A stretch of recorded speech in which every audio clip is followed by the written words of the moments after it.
Order, please. Before we begin the daily routine, the subject for this evening's late debate was submitted by the honourable member for Kings North.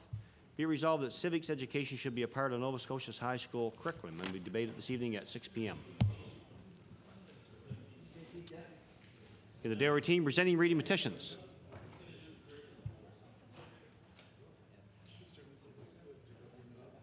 Presenting reports of committees. Table reports, regulations, and other papers. The Honourable Minister of Health. Mr. Speaker, I beg leave to table the annual report of the Cumberland Health Authority, Health Communities for a Healthy Future for the year 2002-2003. Report is tabled.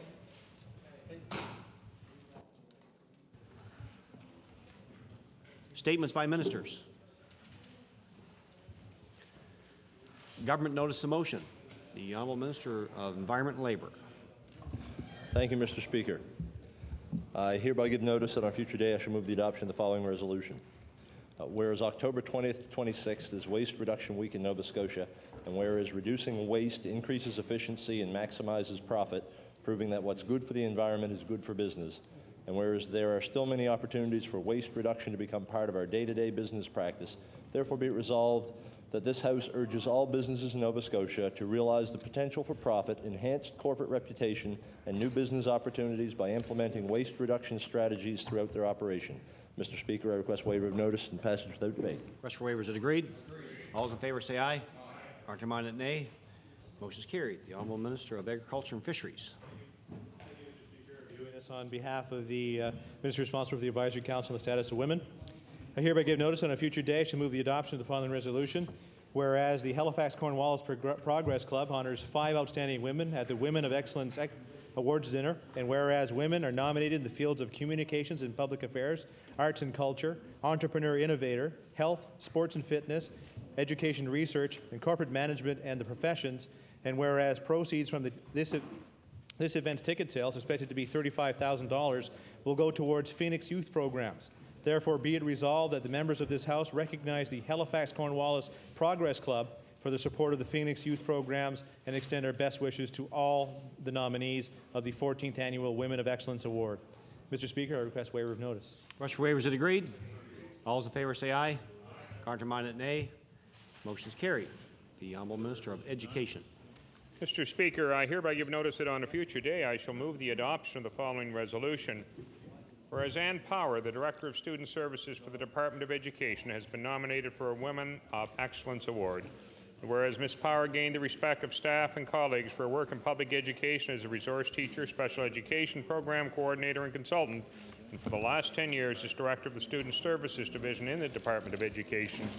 And whereas she has worked with her partners to provide leadership to school boards and teachers in special education and guidance counseling, English as a second language, multicultural education, and other services for Nova Scotia students.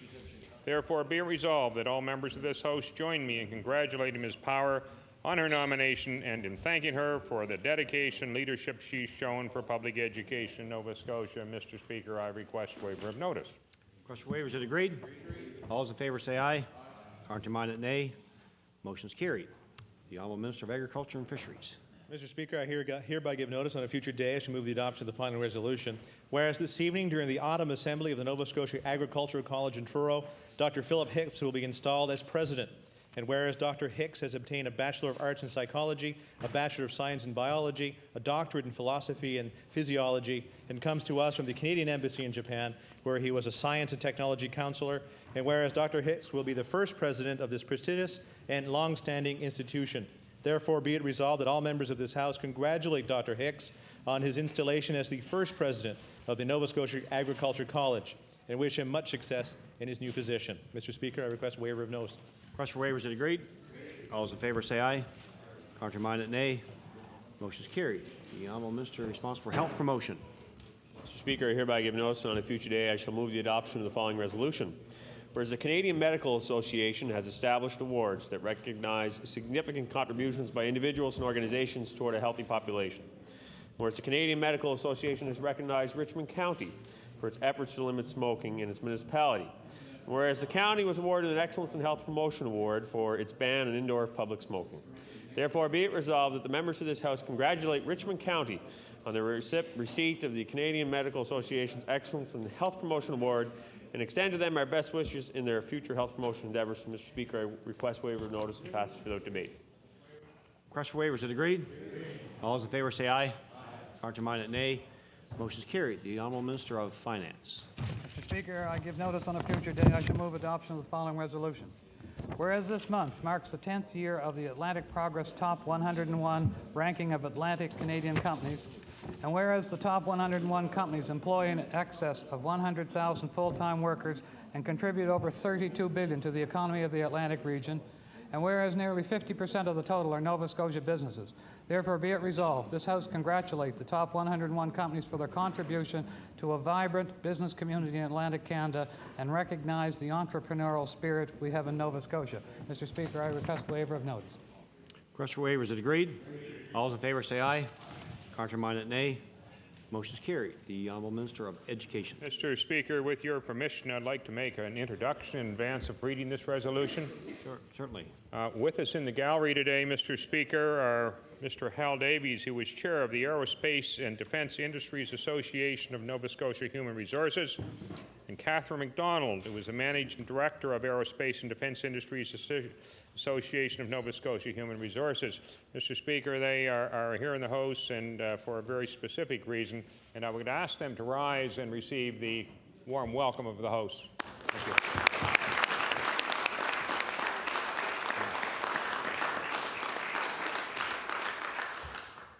Mr. Speaker, I hereby give notice that on a future day I shall move the adoption of the following resolution. Whereas the Aerospace and Defence Industries Association of Nova Scotia employs more than 5,200 Nova Scotians, and whereas the Aerospace and Defence Industries Association of Nova Scotia signed an agreement with the province today to work together to improve employability, recruiting, training, and retention of a skilled workforce. And whereas Nova Scotians will see more job opportunities within industries such as aircraft manufacturing and maintenance and industrial and electrical trades as a result of this agreement. Therefore, be it resolved that all members of this House congratulate Adians and its members on the forward thinking of this agreement to work together with the government to narrow the skills gap. Mr. Speaker, I request waiver of notice and passage without debate. Request for waiver, is it agreed? All those in favor say aye. Contrary-minded, nay. Motion is carried. The Honourable Minister of Economic Development. Thank you, Mr. Speaker. And Mr. Speaker, I hereby give notice that on a future day I shall move the adoption of the following resolution. Whereas the co-owners of a Halifax-based security firm has been named by the Business Development Bank of Canada as its 2003 Entrepreneur Award for Nova Scotia, whereas 32-year-old Lawrence Conrad is co-founder of the industry leader Independent Security Services Atlantic Inc. and Independent Armored Transport Atlantic Inc. And whereas the company started with just 2 employees and today it employs over 80 people, therefore be it resolved that the members of this House congratulate Lawrence Conrad on being named the Business Development Bank of Canada's Young Entrepreneur of the Year for Nova Scotia and wish him much success in his future business endeavors. And Mr. Speaker, I respectfully request waiver of notice. Request for waiver, is it agreed? All those in favor say aye. Contrary-minded, nay. Motion is carried. The Honourable Minister of the Environment and Labour. Thank you, Mr. Speaker. I hereby give notice on a future day I shall move the adoption of the following resolution. Whereas Canada's security regulators are raising the awareness of investing concepts among young Canadians by launching the 2nd annual Test Your Financial IQ contest, and whereas the goal of the essay contest is to encourage Canadians from 14 to 18 years of age to learn more about investing, and whereas each provincial winner will receive a prize of $750 and the national grand prize winner will receive $2,500. Therefore be it resolved that the members of this House recognize the efforts of the Canadian Securities Administrators to raise awareness of investing concepts among Canada's young people and encourage 14 to 18-year-olds in Nova Scotia to participate in the Test Your Financial IQ contest. Mr. Speaker, I request waiver of notice and passage without debate. Request for waiver, is it agreed? All those in favor say aye. Contrary-minded, nay. Motion is carried. The Honourable Minister of Finance. Mr. Speaker, I give notice on a future day I shall move adoption of the following resolution. Whereas this month marks the 10th year of the Atlantic Progress Top 101 ranking of Atlantic Canadian companies, whereas Clearwater Seafood Limited Partnership Down East Communications, Rideau Construction, the Luckett Group of Companies, and Pivotal Power and Corp. have all made their lasting impressions on this area and reside in the constituency of Bedford. And whereas these 5 companies have created over 2,500 jobs for the local economy and exceed sales of $490 million. Therefore, be it resolved that this House congratulate these 5 companies for their contribution to a vibrant business community in Atlantic Canada and recognize the entrepreneurial spirit we have in Nova Scotia. Mr. Speaker, I request waiver of notice. Request for waiver, is it agreed? All those in favor say aye. Contrary-minded, nay. Motion is carried. The Honourable Minister of Service, Nova Scotia and Municipal Relations. Thank you, Mr. Speaker. I hereby give notice that on a future day I shall move the adoption of the following resolution. Whereas the Nova Scotia Cooperative Council will mark Co-op Week 2003 with a wine and cheese reception in Halifax on October 22nd. Whereas 1 in every 4 Nova Scotians belong to at least one of the 300 cooperatives in the province. And whereas cooperatives provide exceptional housing, health care, water, funeral, and education services to their members across this province. Therefore, be it resolved, this legislature congratulate co-ops, their members, and staff around the province for a positive impact they make to the lives of their members. Mr. Speaker, I request waiver of notice and passage without debate. Request for waiver, is it agreed? All those in favor say aye. Contrary-minded, nay. Motion is carried.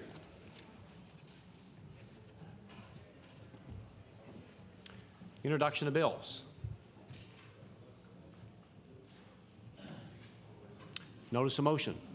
The Honourable Leader of the Official Opposition. I hereby give notice that on a future day, I will move the adoption of the following resolution. Whereas the Canadian Alliance members of Parliament have demanded that the Federal Minister of Industry resign because he supported the Halifax Shipyard's bid to build the Alma platform for the Sable offshore project.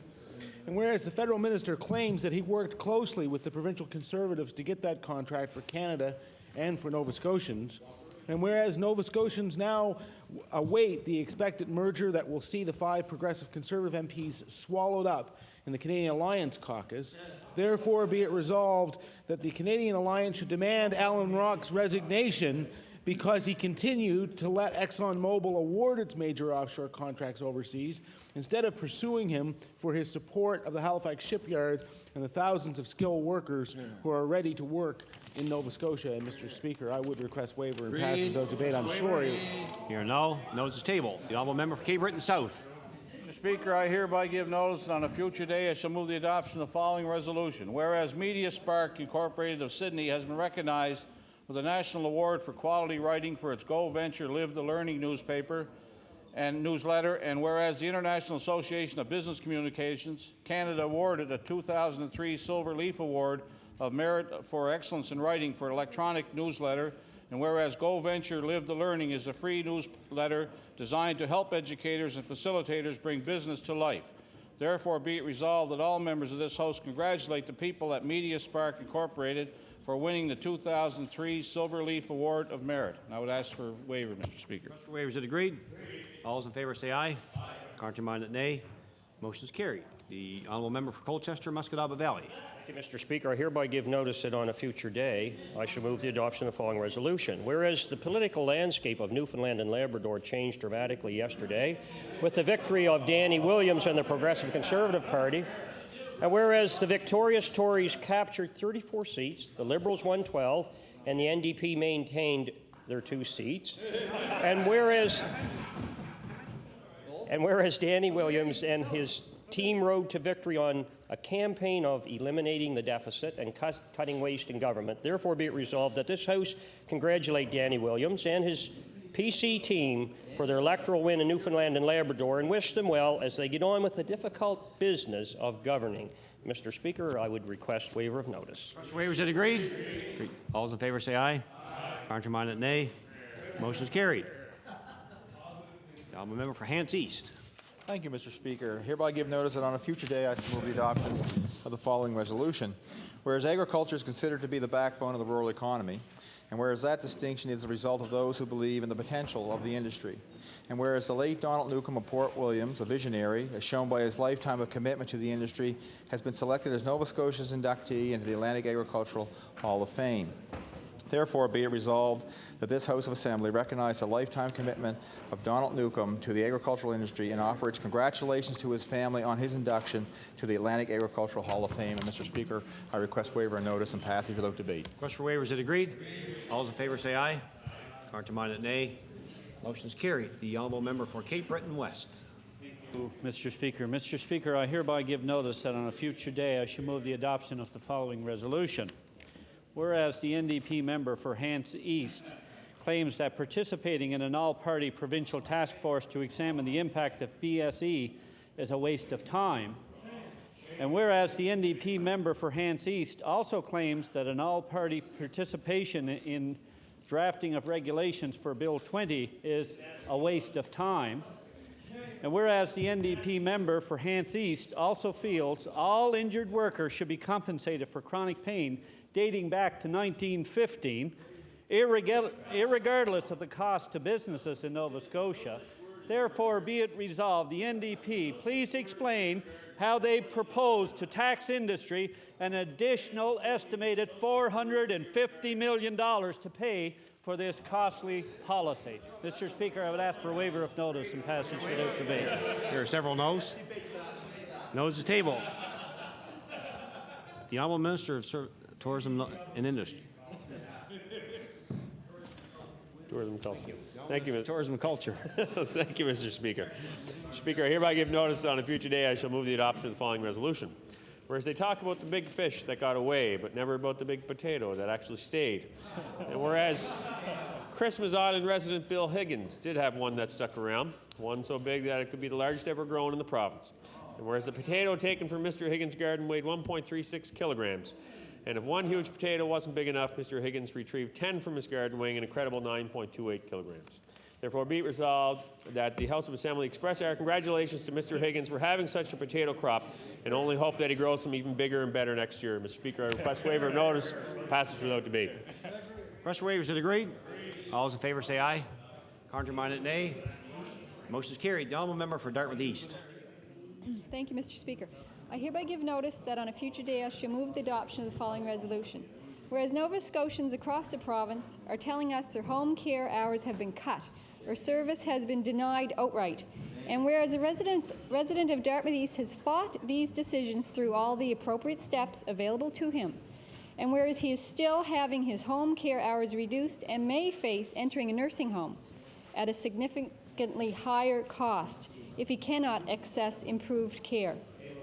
Therefore, be it resolved that this government exercise some fiscal common sense and, more importantly, alleviate the injustice of arbitrary cuts in home care hours and service by taking immediate action to resolve staffing and funding problems in home care. And, Mr. Speaker, I ask for waiver and passage without debate.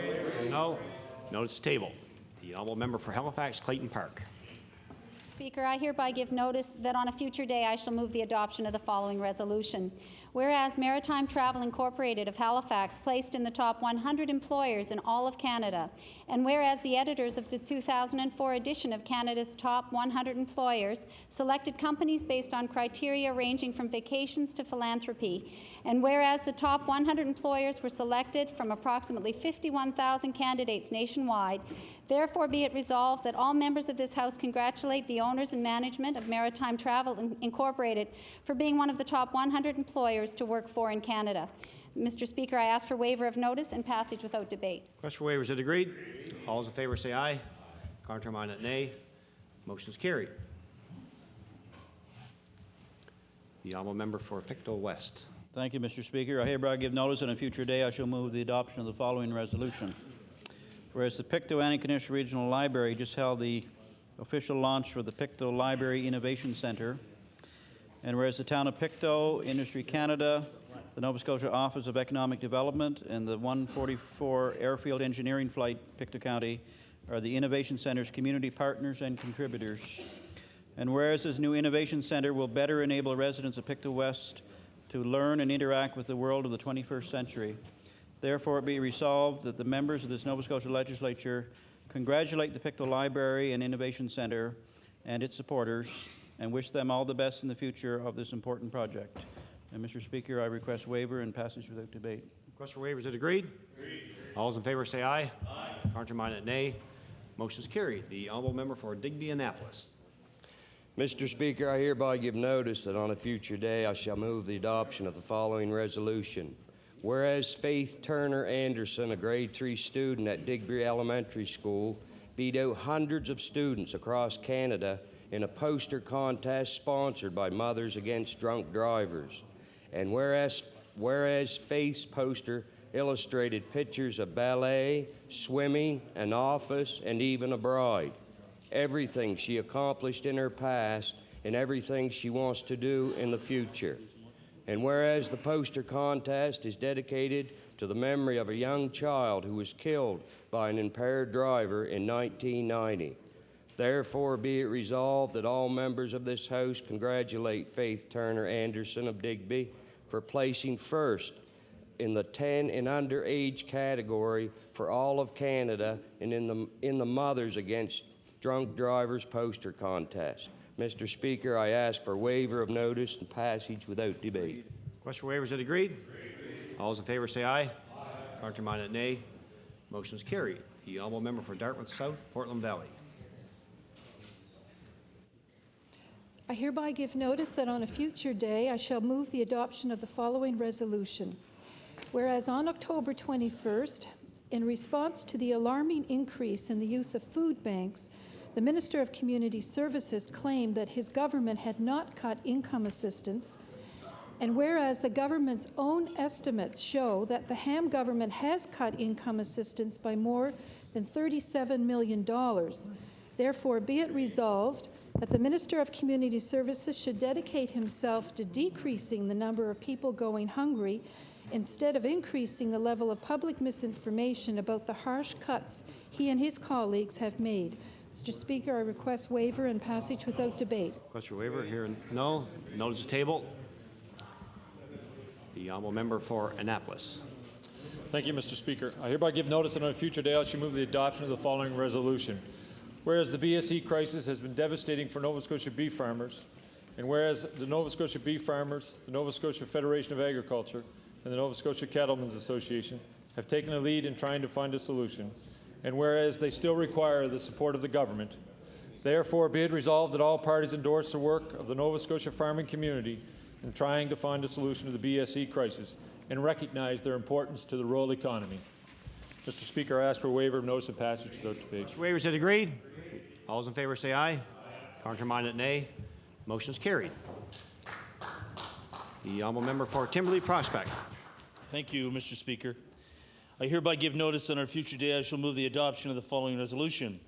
Whereas municipal councillors and mayors condemned the existing assessment system as flawed at the Union of Nova Scotia Municipalities Conference in Yarmouth this past weekend, whereas councillors disputed the way the province determines property value by using recent real estate sales, and whereas the assessment problem need answers from this provincial government. Therefore, be it resolved that this government tables in this House its plan to address the assessment issue in this province with the necessary legislation. Notice tabled. The honourable member for Cape Breton Nova. Thank you, Mr. Speaker. I hereby give notice that on a future day I shall move the adoption of the following resolution. Whereas the Air Canada Dream Takes Flight program provides magical memories for special kids between the ages of 7 and 11 by flying them to Disney World for a day. And whereas 4 members of the Whitney Pier Youth Club boarded a flight this morning at the Halifax International Airport bound for Disney World. And whereas the Qantas Golden K Club of Sydney is a major sponsor of the 4 youth from the Whitney Pier Youth Club. Therefore, be it resolved that this House congratulate the 4 youth from the Whitney Pier Youth Club on being chosen to spend a day in Walt Disney World and thank Air Canada and the Dreams Take Flight program and the Qantas Golden K Club for making this memorable day possible. Thank you. I request waiver. Mr. Speaker, I request waiver and passage without debate. Request for waiver. Is it agreed? All those in favor say aye. Counterminded, nay. Motion is carried.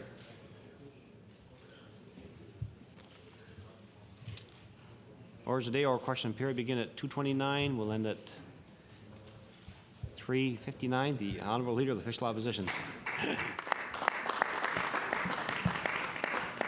Well, thank you very much, Mr. Speaker. I see that we're still awaiting. Okay. Is there? Morning, please. Honorable Government House Leader. Are we waiting the presence of? I believe that the Premier is outside, but I don't know how long he's going to be. Could. Well, we shall go get the Premier.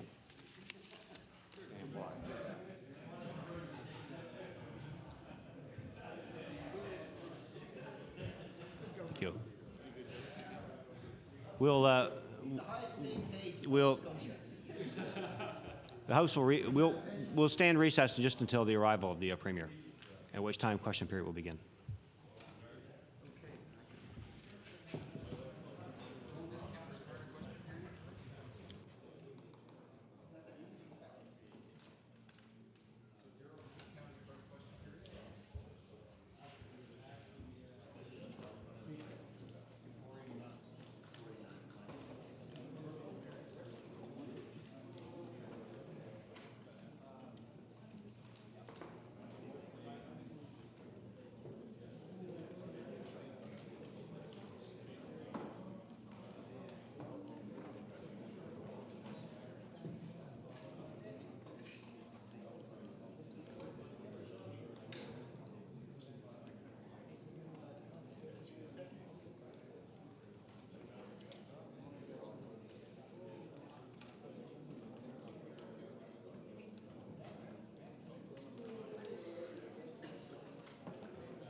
Order, please. Question period begin at 2:32 and then at 4:02. The Honourable Leader of the Official Opposition. Well, thank you very much, Mr. Speaker, and I appreciate your patience with respect to this matter. I'm sure by now the Premier is aware, as if he didn't know before he got here, he knows now. That we have learned that 5 nursing positions have been cut in DHA number 6 at the Aberdeen Hospital in New Glasgow. I understand, Mr. Speaker, in pediatric nursing. Now, Mr. Speaker, the Minister of Finance said in this House that this year's cuts to the budgets would not affect frontline health care. That was the undertaking that the Minister of Finance made. So my question for the Premier is very simple. Why are healthcare nursing positions being cut at the Aberdeen? Hear, hear. The Honourable Premier. Thank you very much, Mr. Speaker. And I learned of this issue about 45 minutes ago, certainly no more than that. And I don't have all the facts at my disposal. But what I do have indicates that positions will be made available for any nurse that will no longer be required in the pediatric unit. I don't have a study in front of me in terms of bed utilization in the pediatric unit and all of the things that may have gone into the decision by the DHA to reduce the number of beds. So I don't have all of the information at hand, and what information I do have is less than 45 minutes old. The Honourable Leader of the Official Opposition on your first supplementary. Well, here's another little piece of information for the Premier that he may not know. Today, Mr. Speaker, East Connecticut, the healthcare network, is here recruiting Nova Scotia nurses. They're here, and Mr. Speaker, I'll table this. This is the website MedHunters, which make it their business to go out and find people like the pediatric nurses that are being cut from the Aberdeen Hospital. The message from this government to the nursing staff and to the healthcare workers of this province is loud and clear. We don't need you here, and that's why the med hunters are in this province. So my question for the Premier is this: how do you expect to retain and recruit nurses when you continue to allow chaos in the healthcare system? Good question. The Honourable the Premier. Speaker, I refer that to the Minister of Health. Order, please. The honourable members allowed for the question. I'd ask the members allowed for the answer. The Honourable Minister of Health. Thank you, Mr. Speaker. The situation referenced by the honourable member is a situation where the nurses are in fact being redeployed elsewhere in that facility, and does not result in the reduction of those numbers, Mr. Speaker. The Honourable Leader of the Official Opposition on your final supplementary. Well, Mr. Speaker, you may remember, as I do, that the Provincial Health Council in their last report said there was chaos in the healthcare system, and nothing has changed. DHA budgets haven't yet been approved. Some of them have been submitted and resubmitted up to 5 times. The Department of Health keeps sending them back. So my question for the Premier is this: will you undertake not to approve a DHA budget where nursing positions and services are cut? The Honourable the Premier. Refer that to the Minister of Health. The Honourable Minister of Health. Thank you, Mr. Speaker, and I can say to the people of this province that we, as a result of our analysis of business plans of DHAs in this province, will do our utmost to ensure that the resources of this province are being deployed in as effectively as possible in order to ensure good health care for the citizens of Nova Scotia. The Honourable Leader of the Liberal Party. Thank you, Mr. Speaker. Mr. Speaker, yesterday I asked the Minister of Finance about $54 million worth of problems in this province's books. It took 5.5 months before this government came forward to tell Nova Scotians that they had a $32 million problem. But after delays in telling Nova Scotians we had a problem, it's now more troubling that we have delays in telling Nova Scotians what are the solutions. My question is for the Premier. It has been 5 weeks since the Minister of Finance told Nova Scotians that there would be $32 million worth of cuts, and there is little more than 5 months left in this fiscal year. When will Nova Scotians be told where these cuts will come from? The Honourable the Premier. Thank you. I refer that to the Minister of Finance. The Honourable Minister of Finance. Thank you very much, Mr. Speaker. And as I indicated to the honourable member yesterday, we are reviewing the opportunities that the department has put in. We have asked them to come back with some other ones. We've sent some back to them. When those are complete, Mr. Speaker, we will present those to Nova Scotians. And indeed, as I indicated to the honourable member of the Liberal Party, I'm happy to brief him before we present it to Nova Scotians, as we have done before. The Honourable Leader of the Liberal Party on your first supplementary. Mr. Speaker, yesterday I asked the Minister of Health questions concerning the budgets of Capital District Health. Today, my question for the Premier is whether or not he anticipates budget changes for Capital District Health, Pictou County Health Authority, or Colchester East Health Authority. Colchester East hands. The Honourable the Premier. Thank you, Mr. Speaker. That's a question for the Minister of Health. The Honourable Minister of Health.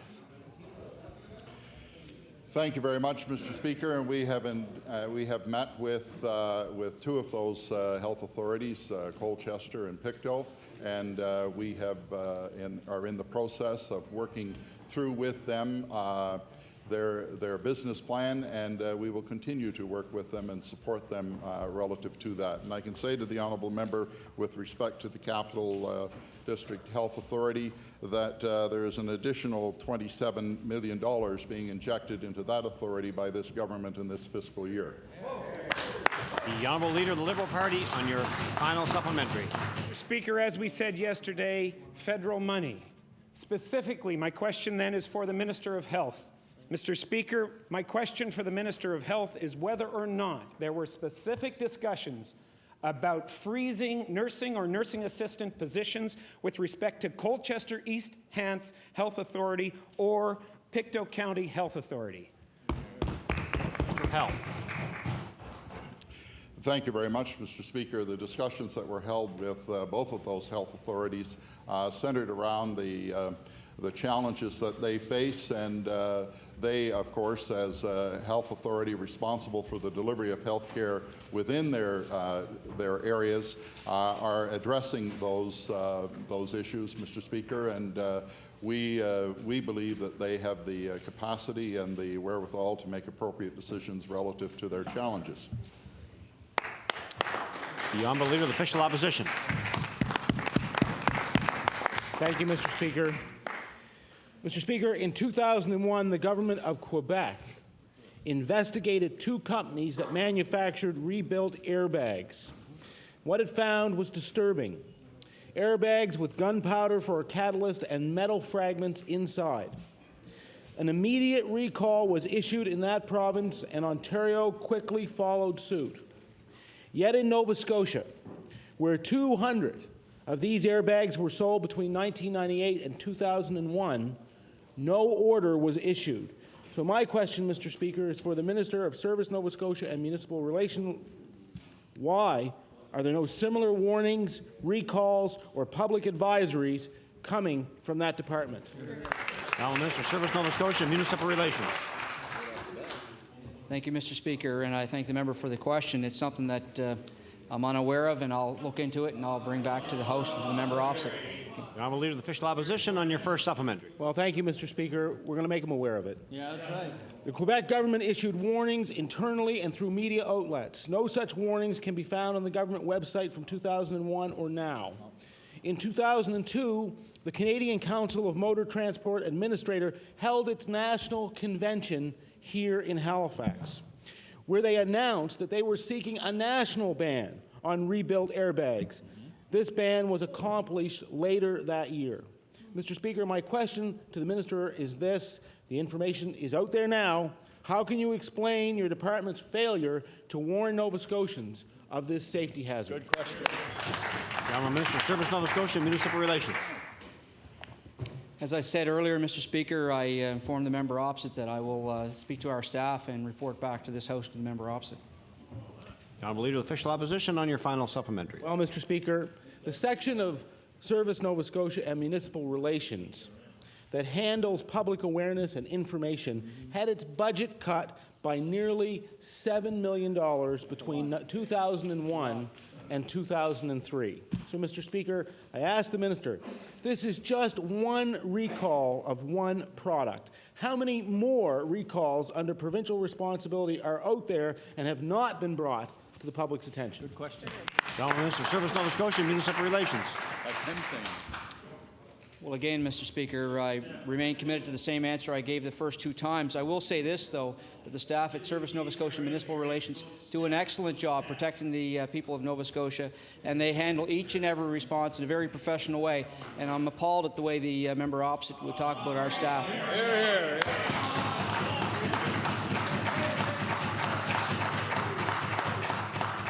The Honourable Member for Glace Bay. Mr. Speaker, my question is for the Minister of Health. Mr. Speaker, we learned today that the Aberdeen Hospital is eliminating nursing positions. As a matter of fact, also closing half of the pediatric beds at the hospital, Mr. Speaker, a result of budgetary pressures on the District Health Authority there.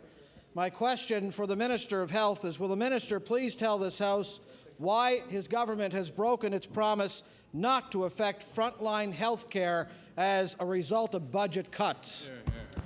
The Honourable Minister of Health. Thank you very much, Mr. Speaker. The situation is that we're not dealing with cuts in nursing positions. We, in fact, are dealing with a situation where there's a redeployment of nurses within that facility. The fact is that the beds in question were not being utilized anywhere near capacity, and an appropriate decision was taken relative to the use of those beds to redeploy staff in other areas. I can assure all people served by that health authority that any child that needs a bed for medical treatment will in fact get a bed. And I can suggest, Mr. Speaker, that for members opposite to be expressing a view contrary to more effective use of resources demonstrates that they are not being fiscally responsible. The honourable member for Glace Bay on your first supplementary. Mr. Speaker, for the minister to say, and say it to the nurses outside, Mr. Speaker, those are the people who are here to talk to the minister and the premier today about these concerns. For the minister to have the assertion that frontline health care is not going to be affected is naive.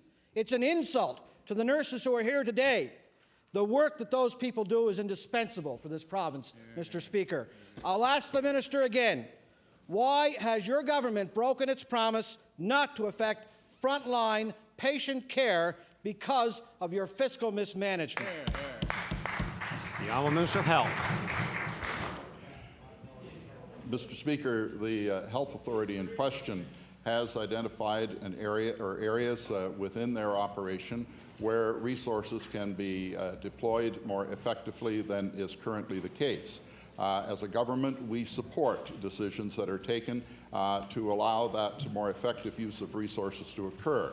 And that is the situation that is taking place with respect to the Pictou County Health Authority. And, Mr. Speaker, that authority will continue to work to be more effective in the delivery of health care in this province, and there is no cut in the number of nurses being employed. The honourable member for Glace Bay on your final supplementary. Mr. Speaker, the minister should tell that to the nurses being cut. You can't have a baby in Yarmouth now in Nova Scotia. You can't, on the weekend, you can't go to an ER in Glace Bay at certain times, or in the Strait area, or in the Valley, and now you can't be a sick kid in New Glasgow. What's next, Mr. Speaker? What's next? Wait times in Nova Scotia, they're up across the province.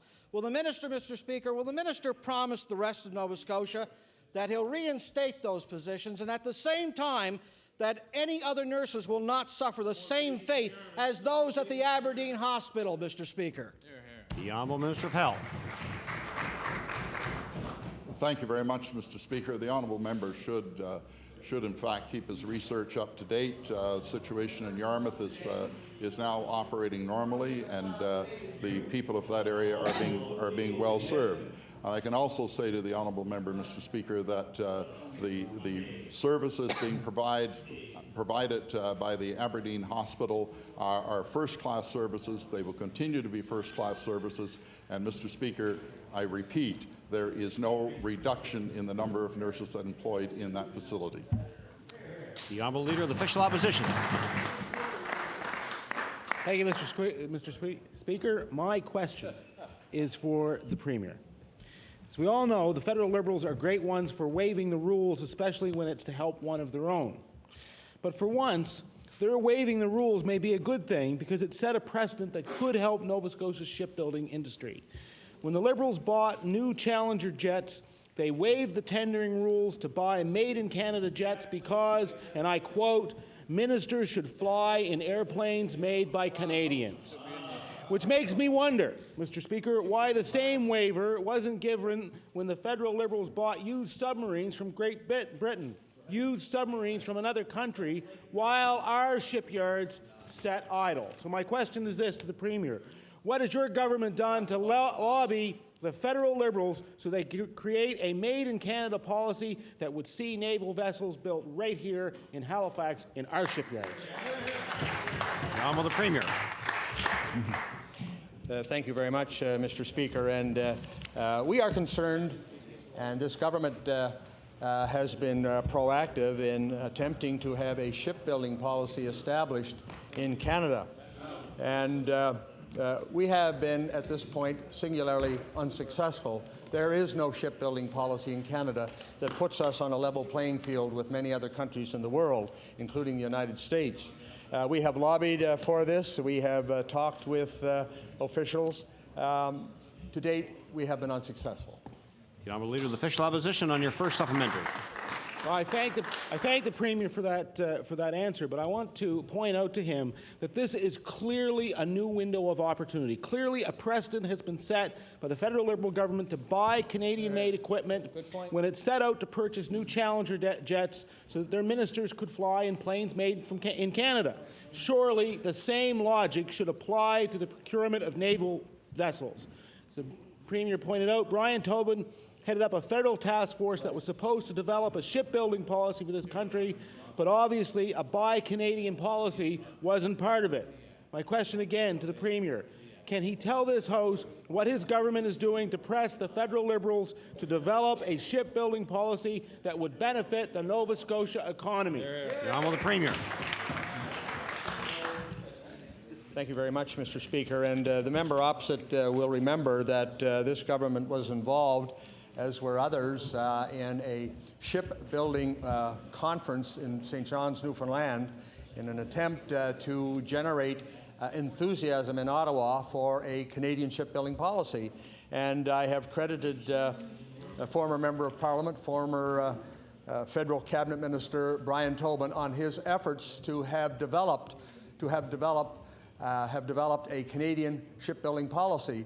However, he was unsuccessful.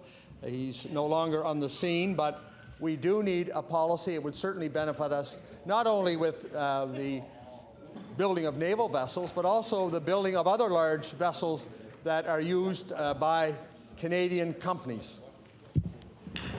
Opposition on your final supplementary. Well, Mr. Speaker, my question again is to the Premier, because very soon, Mr. Speaker, there are going to be two Liberal leaders and I guess two prime ministers in this country, one of which knows a fair amount about shipping, even if he won't fly the Canadian flag. The Prime Minister, PM2 we'll call him, says that he will go to the polls sooner rather than later. So my question is this, since we all know that it's only at election time that we get the Liberals' attention, will the Premier commit today to pressing the federal government to extend the Made in Canada tendering policy to the Nova Scotia shipbuilding industry, the same policy that extends to the Quebec airplane manufacturing industry? The Honourable Premier. Yes. The Honourable Leader of the Liberal Party. Thank you, Mr. Speaker.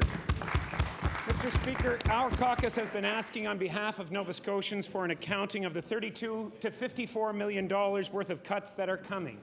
But despite what this government thinks, you can't keep $32 to $54 million worth of cuts secret. Back in 1999, Premier McClellan announced that there would be a secure treatment facility for youth, and that it would open around 2002 in the Truro area.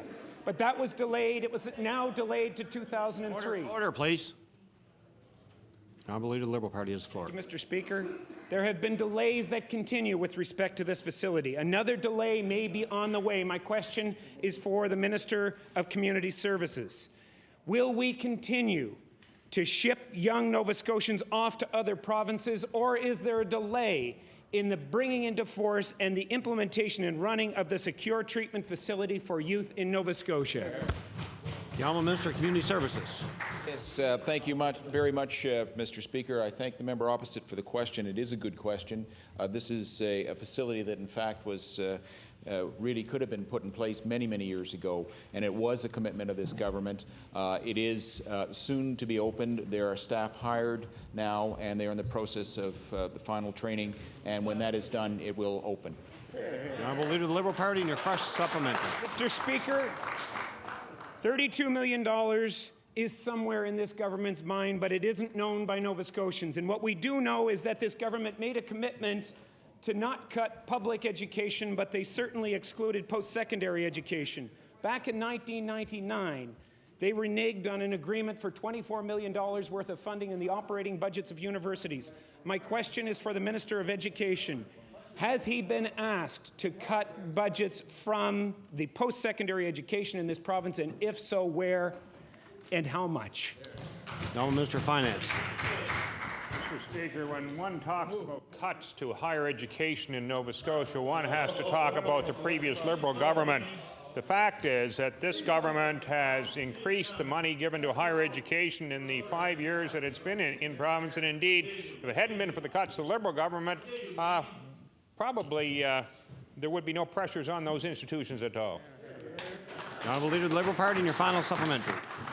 Mr. Speaker, university administrators across this province, and most importantly, students, need to know where they're moving from here. This government has not made a commitment to stop the cuts to post-secondary education. My question again for the Minister of Education, can you tell us where the cuts will be coming to the universities and community colleges in this province? Now, Minister of Education. Mr. Speaker, the universities and community colleges in Nova Scotia up to this point have not been asked to make any cuts. The Honourable Member for Timberlea Prospect. Thank you, Mr. Speaker. My question through you is to the Minister of Education. Today we learned that the Ham government's mismanagement of the education system has put safety of students at risk. School boards across this province are struggling to stretch their limited dollars. In the HRM, this effort led to school buses on the road that are rusting badly. Recently, the school board from the HRM and the private company involved, Stock Transportation, bought used buses at a great cost to replace the aging buses. My question to the Minister of Education, Mr. Speaker, will your government provide the necessary funds for these buses? The Honourable Minister of Education. Mr. Speaker, the arrangement for those school buses is between the Halifax Regional School Board and the private contractor. As the honourable member would know, they opted for a private contract services. There are a number of school boards that have opted for a board-delivered service. The Honourable Member for Timberlea Prospect on your first supplementary. Mr. Speaker, as the minister well knows, extending the life expectancy of school buses puts students in this province in serious jeopardy. It's the province's responsibility to replace school buses in other boards across the province, and the province should step in here. Every dollar the board has to pay on bus service is a dollar taken out of the classroom. So my question to the Minister of Education, Mr. Speaker, is what will it take for your government to fund the replacement buses needed for student safety in the Halifax Regional School Board? The Honourable Minister of Education. Mr. Speaker, I do believe that the students who are traveling on the buses in the Halifax Regional School Board are traveling safely. The Honourable Member for Timberlea Prospect on your final supplementary. Well, Mr. Speaker, on the promised tour of Sir John A. Macdonald that the Minister of Education gave me, I'm going to show him firsthand some rusty school buses, and I'll guarantee you, you will not want your children or grandchildren traveling on those buses. School bus safety must be a priority. We can't afford to have these rust-riddled buses on the road. The knowledge that this was happening has caused real concern among parents, students, and staff. So my question to the Minister of Education, to address these concerns, will you file a school bus safety status report with this House as soon as possible? The Honourable Minister of Education. Mr. Speaker, let me repeat the answer to the first supplementary, and it is that the students who are traveling on buses in the Halifax Regional School Board are traveling safely. And I believe that. I do know that the board, in cooperation with the private contractor, did examine buses. They did find some rust. They were new buses purchased or new buses purchased to replace those which they felt were not safe. There were others fixed. Mr. Speaker, safety is not an issue for the students that are traveling on the buses in the Halifax Regional School Board. The Honourable Member for Digby Annapolis.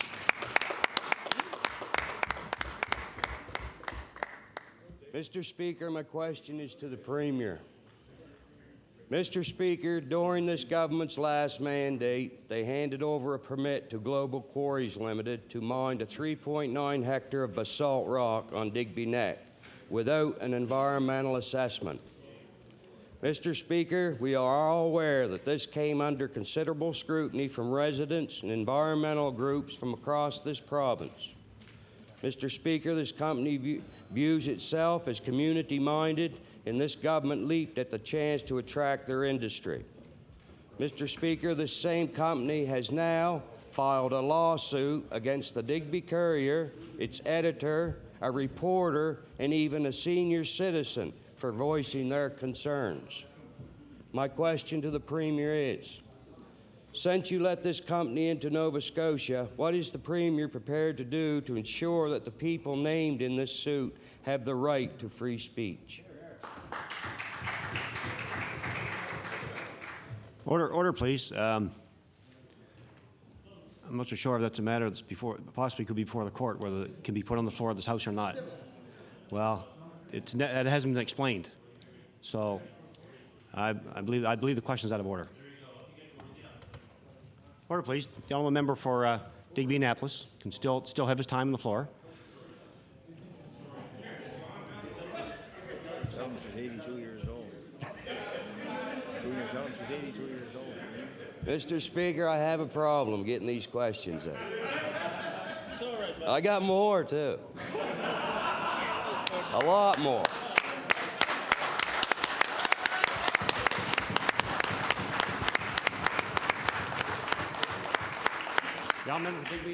I'm just trying to speak for the people that I care about and care about where they're from, and I will get them out before I leave here, hopefully. Mr. Speaker, again, my question is to the Premier. Mr. Speaker, protecting citizens' rights is government's responsibility. They also have the right to voice their concerns, particularly when it comes to the upcoming hearings of the Joint Review Panel. This panel, Mr. Speaker, is an agreement between the Federal Department of Environment and the Minister of Environment and Labor. Mr. Speaker, the people in Digby County are now literally scared to speak out about the Digby Quarry. My question to the Premier is, will you assure the people of Digby Neck and anyone else involved that when they voice their concerns in front of the review panel, they will not be held liable by Global Quarries Limited? The Honourable Premier. Thank you very much, Mr. Speaker. And what I can assure the member opposite and through him, the people that he represents, that this government will make sure that the people of Digby County have access to full process of the law. The Honourable member for Digby Annapolis on your final supplementary. Mr. Speaker, my final question to the Premier. Mr. Speaker, local media has now started to refuse to do interviews for fear of retribution. Mr. Speaker, this is the province of Joseph Howe. It is the province of free speech, so my final question to the Premier is, if this company continues its tactics of intimidation, will the Premier tell this company they are not welcomed here in Nova Scotia? The Honourable Premier. Thank you, Mr. Speaker.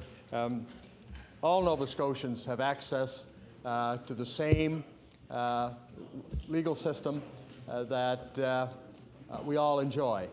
And what the government can allow to happen is that the law is made equally accessible to all Nova Scotians. Honourable member for Cape Breton Nova. Thank you, Mr. Speaker. Through you, Mr. Speaker, my question is to the Minister of Health. Mr. Speaker, last week we saw 2 studies that showed Atlantic Canadians are more likely to have unhealthy lifestyles, which is putting them at greater risk of dying from heart disease. On Monday, stakeholders groups working on the chronic disease prevention strategy met, and a report from those groups is expected by the end of the month. They will deal with exactly those issues that were identified in the reports. My question to the Minister is, will he assure this House that the recommendations of the chronic disease prevention strategy, including the proposed budget, will be made public when it's received by the Office of Health Promotion? The Honourable Minister of Health. Thank you very much, Mr. Speaker. I believe that the question is probably more appropriately put to the Minister of Health Promotion. Minister of Health Promotion. Thank you very much, Mr. Speaker. I'd like to thank the member for bringing the topic forward on the floor, Mr. Speaker, with respect to chronic disease. Indeed, Mr. Speaker, chronic disease costs this province and costs our country many millions of dollars. And, Mr. Speaker, we'll be moving forward on the chronic disease prevention strategy following receipt of the report. At such time, Mr. Speaker, I don't know how long following that but government will review the recommendations being put forward. The honourable member for Cape Breton Nova on your first supplementary. Thank you, Honourable Minister. Mr. Speaker, during the last election campaign, the Premier promised in his Blue Book that he would double the funding for the Office of Health Promotion. That's on page 27, and I'll table that for the Minister to look at. Mr. Speaker, my question is for the Minister of Health Promotion. What are the timelines for doubling the budget of the Office of Health Promotion, and will he be consulting with the stakeholder groups about how that new money will be allocated? Good question. The Honourable Minister of Health Promotion. Thank you very much, Mr. Speaker. And the timeline, as outlined, was over the 4-year period of our government, Mr. Speaker. The Honourable member for Cape Breton Nova on your final supplementary. Thank you, Mr. Speaker. Mr. Speaker, we saw another study this week that shows waiting lists for some procedures in Nova Scotia are growing. I'm sure that the Minister realizes some of these waiting lists would be shortened if the people in our province were living healthier lives. The Director of Atlantic Health and Wellness Institute says that governments need to put more money into preventive health care. And the cites statistics that indicate a $1 investment could get as high as $19 in return investment. Mr. Speaker, my question is to the Minister. Given the lack of action on other areas of preventive medicine, speech pathology was noted last week, what investment is this government willing to make in health promotion? Will the Minister give us a specific figure today? The Honourable Minister of Health Promotion. Well, thank you very much, Mr. Speaker. And I'm very proud that this government has set up the first ever Office of Health Promotion in this province, Mr. Speaker. And indeed, Mr. Speaker, the $15 million investment will be doubled over the next 4 years. Finally, Mr. Speaker, our government has moved forward and will move forward on a chronic disease prevention strategy for the long-term benefit of the health and well-being of Nova Scotians, Mr. Speaker. The Honourable member for Halifax Needham. Thank you very much, Mr. Speaker. Mr. Speaker, my question through you is for the Minister of Health. Mr. Speaker, earlier in question period today, we learned that bed closures are occurring at the Aberdeen Hospital in New Glasgow in pediatric nursing. Right. The Minister said that no child would go without needed health care, and that's a good thing for us to hear, and we'll hold the Minister to this. But, Mr. Speaker, I've learned that beds in that unit were not always occupied by children, but actually were also occupied by acutely medically ill adults, and they took an overflow of surgical clients. So, Mr. Speaker, my question for the Minister is this. Will you commit that these cuts will not mean an increase in ER waiting times at the Aberdeen Hospital? Hear, hear. The Honourable Minister of Health.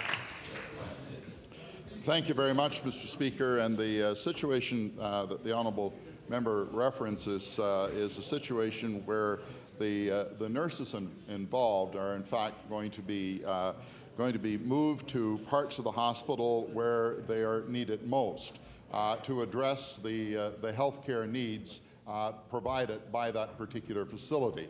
And that, Mr. Speaker, is part of the decision-making process of the DHA, and it is based on providing best health care possible to that facility and the patients of that facility. On your first supplementary.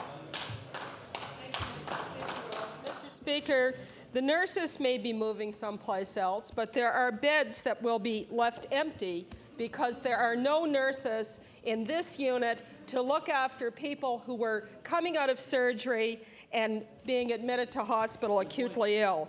So I want to ask the Minister whether or not these cuts will in fact result in an increase in waiting times for surgery or surgery cancellations at the Aberdeen Hospital. The Honourable Minister of Health. Thank you very much, Mr. Speaker. And the situation that we're addressing is one which as I have referenced, is a situation where the resources of that facility are being used in such a way that to address the healthcare needs of everyone in that facility who use that facility. And Mr. Speaker, the actual pediatric beds in question are in fact beds that were not used at anywhere near capacity. Therefore, it is appropriate for the resources to be used elsewhere in the facility to address the healthcare needs of all patients that use the Aberdeen Hospital. The honourable member for Halifax Needham on your final supplementary. Mr. Speaker. Well, Mr. Speaker, the minister gives no commitment not to increase wait times at the Aberdeen as a result of these cuts, no commitment to see that more surgeries aren't cancelled in this area. Mr. Speaker, this is a shameful situation for the people in the New Glasgow area. My final question, Mr. Speaker, is that the DHA budgets have not been approved to date, and quite simply, I want to ask the minister, when will DHA budgets be approved? Will they be approved before the next budget year? Good question. Thank you very much, Mr. Speaker. And the provision of health care in the facility in question, the Aberdeen Hospital, is second to none in this province, and it will continue to be that way. That, Mr. Speaker, is the reality. We are very, very concerned in this province, and the DHAs are very concerned with the issue of wait times, and that is an issue that would have been considered in their decision-making process. And I can tell the honourable member that, in fact, the issue of business plans is something that will be dealt with in the near future. The honourable member for Annapolis. Thank you, Mr. Speaker. My question is for the Minister of Tourism and Culture. Mr. Speaker, I wish to table the September's Tourism Insights, which says tourism activity is resilient but lagging behind last year's results. In fact, visitations are down 2 to 3%. Could the Minister tell this House what steps his department is doing to stop this downward trend? The honourable Minister of Tourism and Culture. Thank you very much, Mr. Speaker. And as always, Mr. Speaker, we continue to work very closely with the industries through such avenues as the Tourism Partnership Council. When there is a needed change with respect to our marketing approach, we take those approaches, Mr. Speaker. The honourable member for Annapolis on your first supplementary. Thank you, Mr. Speaker. In May, it was one mad cow. Now we have a crisis in Nova Scotia. I would suggest that we not allow this to become the next crisis facing rural Nova Scotia. In fact, the tourism industry has been stagnant since 1999. Could the minister tell this House if his department budget is being cut for next year? Yes or no? The honourable Minister of Tourism and Culture. Mr. Speaker, indeed, I'm very proud of the investment we've made this year, Mr. Speaker. And in fact, we've increased the budget this year $1.9 million. The honourable member for Annapolis on your final supplementary. Thank you, Mr. Speaker. My question was, will your budget be cut this year? Yes or no? The honourable Minister of Tourism and Culture. Mr. Speaker, as the member knows, will tourism play a part with respect to making sure the fiscal health of the province is in order? The answer is yes, Mr. Speaker. But, Mr. Speaker, the fact of the matter is our budget has increased $1.9 million, Mr. Speaker. The facts also speak for themselves, Mr. Speaker, is that the tourism industry has shown its resilience. If you take a look across the country, Mr. Speaker, Nova Scotia is doing better or on par with every other jurisdiction across this country, Mr. Speaker. I'm a member for Timberlea Prospect. Thank you, Mr. Speaker. My question through you is to the Minister of Health. Last week, the Health Department announced free flu shots for various groups in the province. This program has been providing free flu shots to healthcare workers for 3 years. But this year, the program was correctly expanded. Mr. Speaker, my question to the Minister of Health is, why isn't your department providing free flu shots to school teachers? The Honourable Minister of Health. Everything else free? Thank you very much, Mr. Speaker, and I can say that we have in fact expanded the distribution of flu shots throughout the province for people who in fact come in contact with others. We are primarily and as a priority concerned with those who are most at risk, and that would be the elderly among our population, and that is who we are attempting to address first and foremost. Thank you. The honourable member for Timberlea Prospect on your first supplementary. Thank you, Mr. Speaker. Maybe I should refresh the minister's memory, because this government's expanded program provides free flu shots to healthcare workers and volunteers, people over the age of 65, as the minister has said, people with chronic illness, dentists, dental assistants, hygienists, pharmacists, physiotherapists, students in health care, police officers, firefighters, and other, quote, essential volunteers. So my question is to the Minister of Education. Mr. Minister, will you not urge the Minister of Health and this government to add teachers to that list for free flu shots? The Honourable Minister of Education. Mr. Speaker, the Honourable Minister of Health gave a response to that question early. Certainly, I'd be prepared to hold those discussions. The fact is that the flu program has been expanded a whole lot in recent years. As a matter of fact, if you take a look at the number of people receiving free flu shots from 1999 to 2003, you'll see that this government has probably percentage increase, the best record in the country. The Honourable Member for Timberley Prospect on your final supplementary. I'm sure that the teachers in the community that I represent that have been in contact with me will not be pleased with that sort of evasive answer. Our teachers provide a valuable service. They teach our children. Their good health is in all of our best interest, especially our kids. Teachers should be included in this government's flu shot program. Mr. Speaker, my question, I want to go back to the Minister of Health. When can we expect a response from your government on this issue, or are you willing to give out those extra dollars for all those substitute teachers that will be sent through to the Minister of Health? The Honourable Minister of Health. Thank you very much, Mr. Speaker. And as I indicated previously, we are first and foremost concerned with those who are most at risk, and the strategy is to protect those who come in contact with the elderly in our population. And that if the honourable member would cool himself, if he'd cool himself. Order, please. Order, please. Order, please. The honourable minister allowed for the question. Will you please allow for the answer? The honourable Minister of Health. Mr. Speaker, so that is the priority that we've approached, and it is one that we are working on.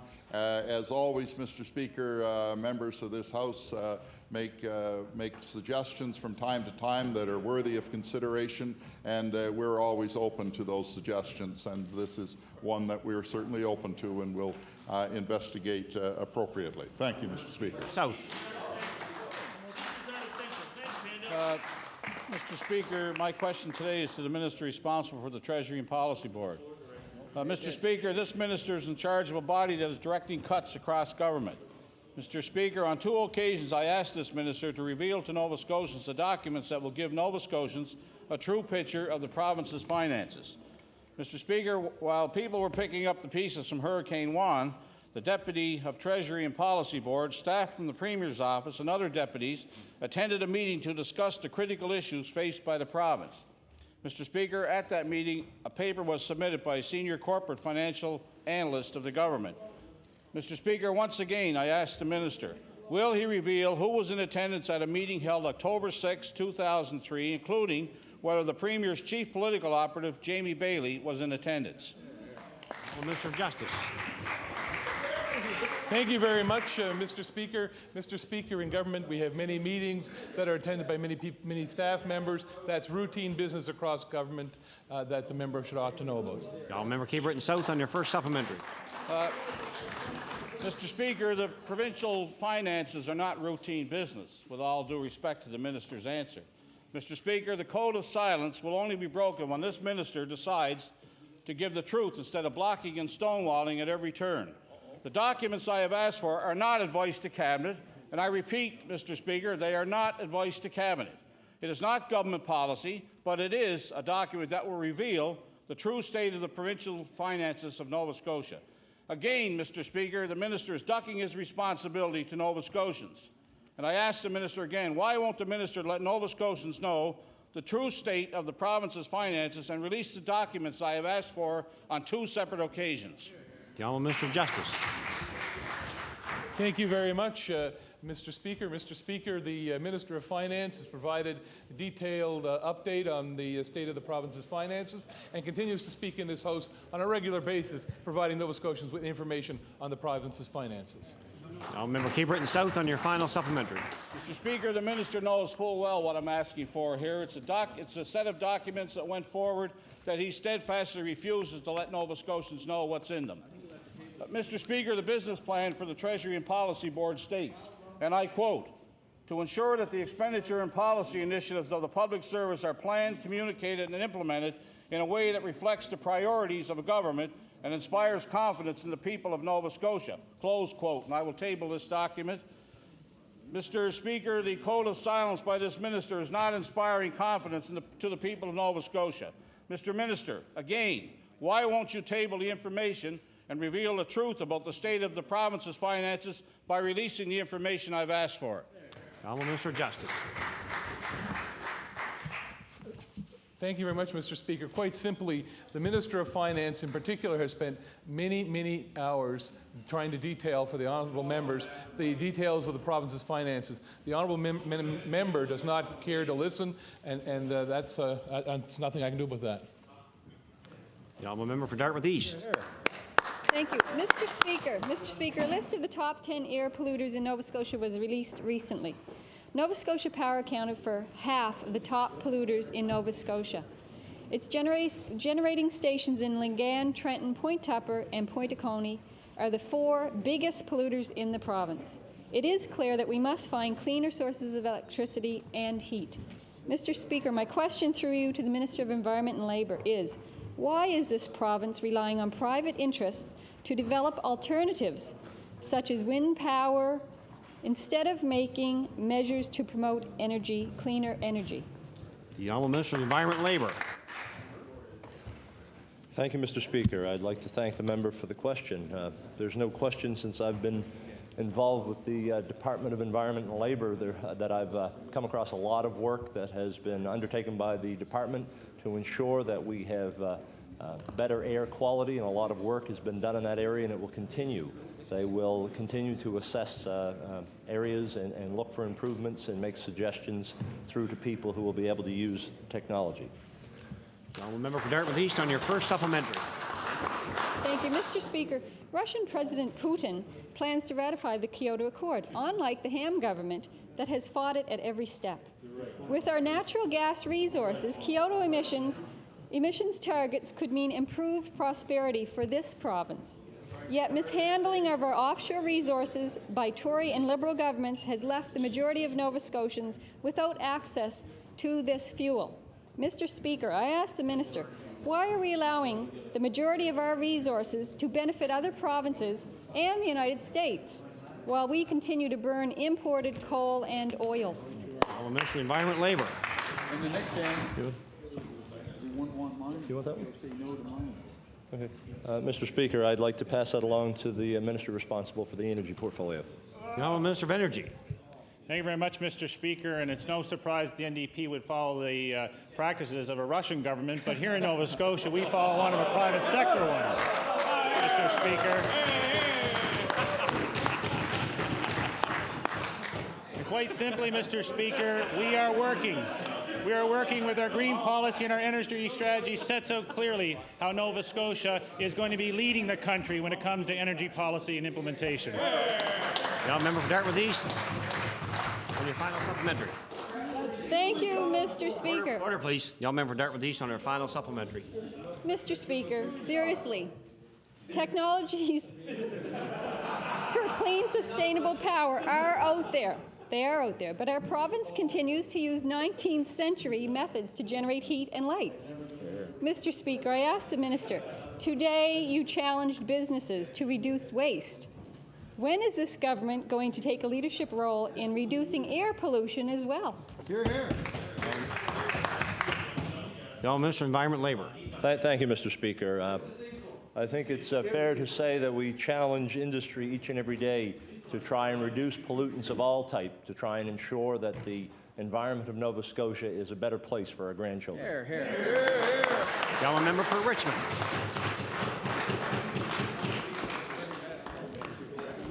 Mr. Speaker, the increased freedom of information application fees have earned this government the shameful distinction of being labelled the most secretive government in Canada by the Canadian Association of Journalists. Yet instead of doing something meaningful to ensure that is not considered once again for the Code of Silence Award, this government continues to treat it like an honour by doing absolutely nothing. All the while, there continues to be a decrease in the number of FOIPOP applications filed by Nova Scotians. The minister just simply doesn't appreciate the ramifications of the changes he has made. My question to the Minister of Justice: when will this minister finally admit that it's time to lower FOIPOP fees so that average Nova Scotians can get access to this government's records? The Honourable Minister of Justice. Thank you very much, and I appreciate the member's question. Quite simply, there's a FOIPOP review committee that will be reporting very shortly, and the honourable member can, like myself, will have a chance to review those recommendations. The honourable member for Richmond on your first supplementary. Yeah, Mr. Speaker, my colleague questions whether we'll see the results of that committee or if that'll be kept a secret also. Only time will tell. Mr. Speaker, this government has said, and the Premier has said, you don't need to file a freedom of information application. Just pick up the phone, give us a call, we'll give you it. My colleague from Cape Breton South has asked on 3 occasions for documents which are important information for the people of Nova Scotia to know exactly what this government's plans are for cutting services here in this province due to their financial mismanagement. Yet the government continues to refuse to do so. All the while, applications continue to decrease in this province due to the onerous fees put forward by this government. So my question again is, why is the minister more concerned about maintaining the title of the most secretive government in Canada rather than restoring the application fees to a reasonable level? The Honourable Minister of Justice. Thank you very much. Quite simply, Mr. Speaker, the honourable member should be patient and wait for the review committee's report. We will both see it very shortly. It will be made public very shortly, and I can assure the honourable member that our government's position with respect to routine access to information will also be available very shortly. The honourable member for Richmond on your final supplementary.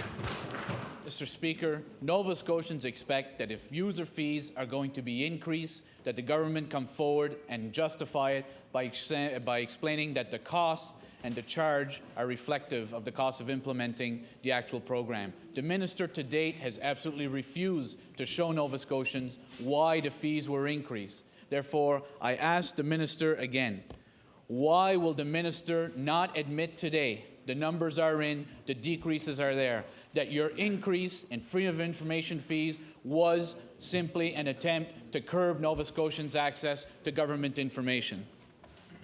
The Honourable Minister of Justice. Thank you very much, Mr. Speaker. Mr. Speaker, quite simply, what the fees do is establish a reasonable fee to users of that system, Mr. Speaker, to allow them to the public to recover a tiny fraction of the actual cost of running the system. Thank you. The honourable member for Dartmouth East. Thank you, Mr. Speaker. My question is for the Minister of Health. In the media today is a story of Bob. I know Bob well. He lives in Dartmouth East and has muscular dystrophy. When this gentleman first started receiving home care back in 1991, he received 28 hours of home care a week. Staff would visit and help with dressing, laundry, housekeeping, meals, cleaning, foot bathing, and other support. Now his service has been drastically reduced to 15 hours per week. Mr. Speaker, my question for the minister. Bob's disease has progressed in the 12 years, so how can this government justify cutting his services by nearly half?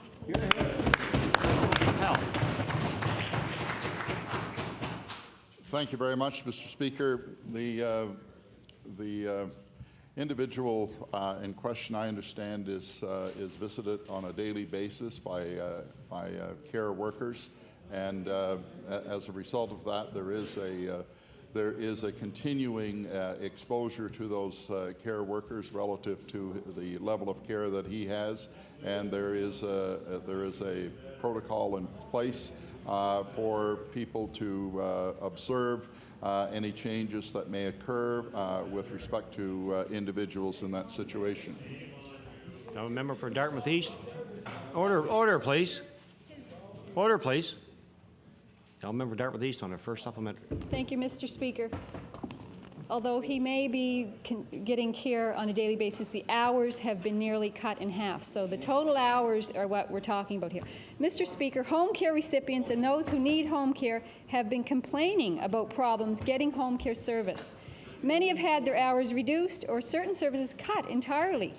Others requiring post-surgical care can wait hours beyond scheduled appointments for pain injections and dressing changes.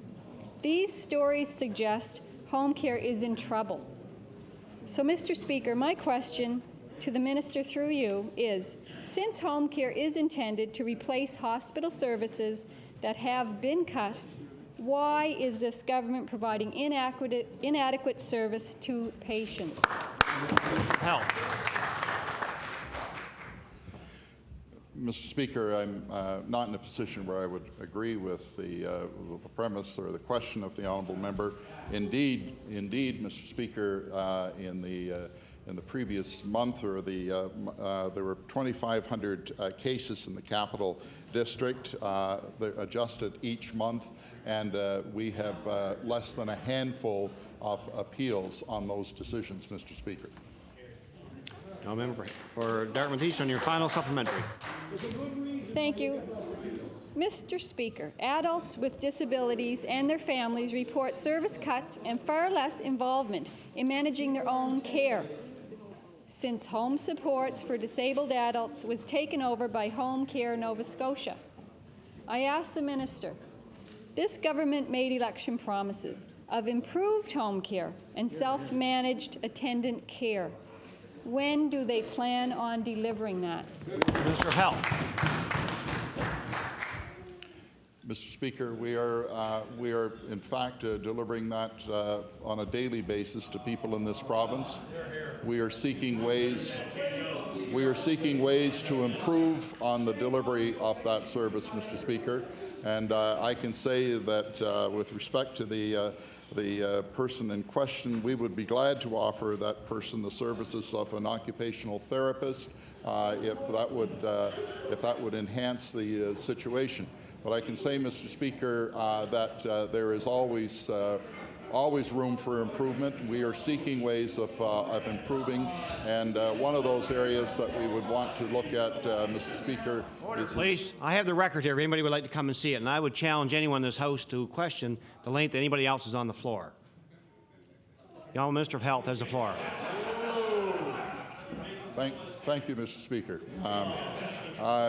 But, Mr. Speaker, as I indicated previously, there are 2,500 cases in a month, less than a handful of appeals. But, Mr. Speaker, we want to ensure that the appeal process is indeed appropriate, and that is something that is being reviewed. Thank you, Mr. Speaker. The honourable member for Halifax-Clayton Park. Mr. Speaker, my question is to the Minister of Environment and Labour. Mr. Speaker, as you are already aware, a blasting accident occurred at the Gateway Materials Quarry in Clayton Park West on August 14th of this year. Mr. Speaker, pieces of blast debris, some as large as 150 kilograms, were sent across the Bicentennial Highway. These rocks crashed into apartment buildings on Parkland Drive. Mr. Speaker, Jeremy Delaney, his wife Tammy Wagner, and their 4-month-old son Alex were lucky to escape serious injury when a 40-pound boulder came through their ceiling. Mr. Speaker, the Department of Environment and Labour placed a stop work order on Gateway Materials after the accident, but last Friday this order was lifted. My question to the Minister is, why did you allow your department to lift the stop work order without releasing to the public the full cause of the accident? The Honourable Minister of the Environment and Labour. Thank you, Mr. Speaker, and I'd like to thank the member opposite for the question. There were codes of practice that came in and were reviewed by the department to the satisfaction of department staff, and because of that, the stop blasting order was lifted and they were allowed to continue to blast. The honourable member for Halifax-Clayton Park on your first supplementary.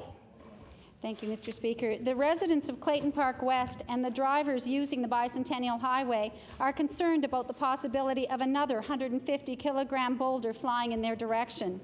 Mr. Speaker, this accident at the Gateway Quarry is not the first incident of so-called fly rock being thrown from the quarry either onto the highway or into the residential neighbourhood. For the safety of those residents and drivers, I want to ensure that this will be the last. Therefore, Mr. Speaker, my question to the Minister is, will the Minister provide this House and all the residents in the vicinity of Gateway Quarry his assurance that their safety and well-being are not being put at risk by the continued operation of the quarry? The Honourable Minister of Environment and Labour. Thank you, Mr. Speaker. We have taken every possible precaution and reviewed all aspects of the incident with the people responsible to ensure the public safety. There's no question that the department is fully aware of the problems associated with things when they go wrong. Therefore, that's why they take all the precautions that are necessary, and we're confident that this will not happen again. The Honourable Member for Halifax Titan Park on your final supplementary. Thank you, Mr. Speaker. My final question to the Minister of Environment and Labour. I would like to know, it's a two-part question, I would like to know when that report will be available. I know the residents are very anxious to see the full investigation report made available. And secondly, will the Minister agree to accompany me on a tour of Gateway Materials Quarry to personally inspect this operation and give his assurance of its safety?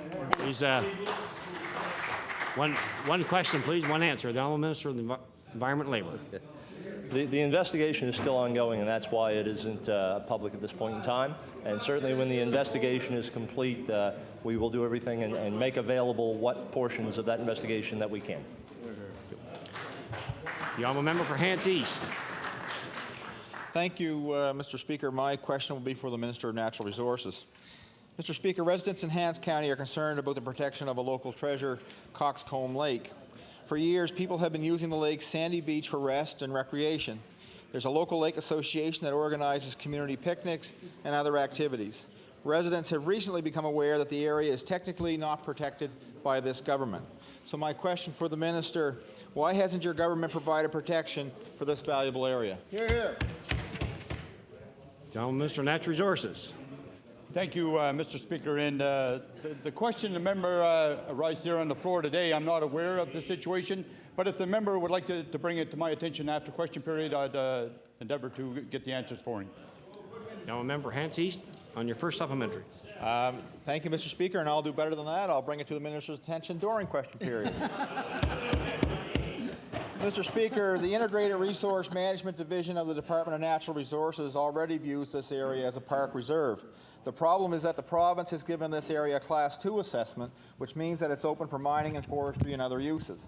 In order for residents to be assured this area is protected through legislation, it would have to be designated a Class 3. I'm aware that the Department of Natural Resources is doing a strategic review of all parks, all of its park properties. So, Mr. Speaker, my question to the Minister, will your government finally give this valuable Coxcomb Lake area Class 3 protected status? Hear, hear. Minister of Natural Resources. Thank you, Mr. Speaker. And I will give this, the members of this House my guarantee that I will investigate this situation and I will report back to the member. Honourable Member for Hants East on your final supplementary. Thank you, Mr. Speaker, and I have absolutely no reason not to take the Minister at his word. Mr. Speaker, there is an active Coxcomb Lake Association that would be pleased to work with the Minister to protect the area, and I'm sure local municipal leaders would also be prepared to provide guidance. So, Minister, will you begin discussions with community residents on the protection of this great community resource, as I know you've indicated at other times in this House? The Honourable Minister of Natural Resources. Absolutely, Mr. Speaker, and as I indicated in my two answers previously, I would definitely meet with the member and with the community group if they so want to meet with me. Thank you. The Honourable Member for Pictou West. Thank you, Mr. Speaker. My question through you is for the Minister of Transportation and Public Works. Mr. Speaker, small independent trucking operations are struggling to make ends meet in light of rising gas and insurance prices. Now these small truckers are informing me that they're being cut out of provincial jobs because the government is not enforcing regulations calling for 80% of the trucking to be done by small private operators. Several projects in Pictou County have frozen out independent operators entirely. So, Mr. Speaker, my question to the Minister of Transportation and Public Works is, why isn't your department enforcing the 2080 rule on all tenders? The Honourable Minister of Transportation and Public Works. Mr. Speaker, there are several questions involved in that particular question. Number one is we're doing something about insurance, as the honourable member is probably aware. And secondly, Mr. Speaker, with regard to the 80-20 rule, it only applies to government tenders from the Department of Transportation. Now, a member for Pictou West on your first supplementary. Thank you, Mr. Speaker. To make matters even worse for these independent truckers, the rates that the Department of Transportation pays these operators, if they can get work, are lower today than they were in 1991, 12 years ago. And Mr. Speaker, I wish to table information that is proving that. And is it fair to ask these truckers to work for 1991 rates? I guess as one operator told me, with gas prices and insurance, at the end of the day, I owe the truck money. These operators pay taxes and they support the local economy, but they really cannot survive on these rates. So, Mr. Speaker, I ask the Minister, why are small operators being frozen out of government work through unreasonable trucking rates? Now, Minister of Transportation and Public Works. Mr. Speaker, the Department of Transport does not pay the truckers. They're paid by the contractors who tender for the jobs.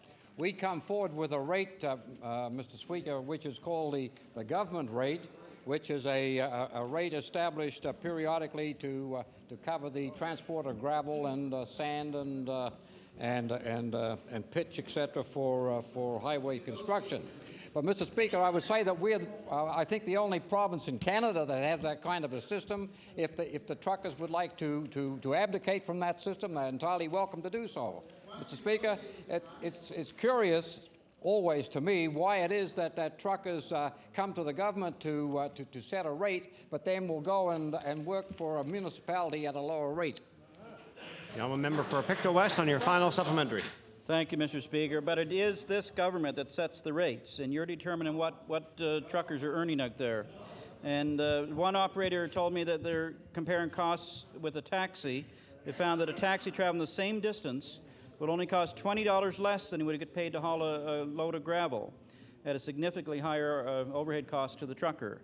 So, Mr. Speaker, I ask you again through to the Minister, how many small operators have to go out of business before the department ensures they get a fair share of government work at a decent rate? The Honourable Minister of Transportation and Public Works. Mr. Speaker, I would suggest that this government, by putting more money into highway construction, is putting more truckers to work than what that government over there, or that government, if they ever came to power, would put into work.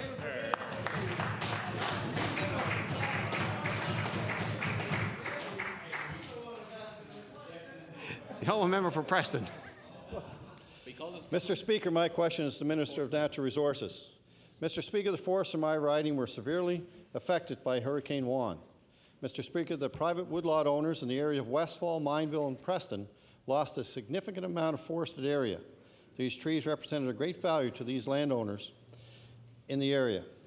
The landowners have yet to hear what resources this government is going to provide, Mr. Speaker. They are aware that there's going to be a very large personal loss to them, and they are still totaling the costs.